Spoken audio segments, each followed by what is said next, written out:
My mom was fiercely independent. You know, she lived with us for 8 years at the White House, but she did it kicking and screaming, not because she didn't love us, but, she really believed that she raised us, you go on, you have your life, you're with your husband, she loved Barack, you have your wife, she loves Kelly, but she believed in, grown people having their own household. Mhm. And I was like, "Well, the White House is kinda big, mom, You got a so little bit of space. you're not gonna be infringing." So she always resisted being up in our space. But fortunately, when she got sick, she was with me. And she had to stay longer because she was in and out of the hospital. Mhm. I was able to care for her, spend that time getting her nurses, making sure, changing her, washing her, all those sort of special things that I didn't get to Right. do for her because we didn't live in the same cities. And so I saw it as a gift that I got those months with her.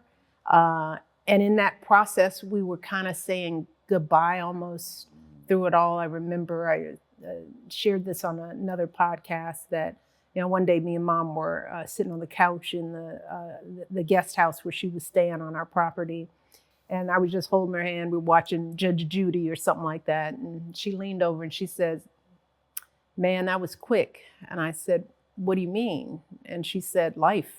Oh. you know um, and that stuck with me because my mother was always one of those people who was not afraid of death. She didn't want us mourning her, but you realize at that time that she felt life was fat quick. She wasn't ready.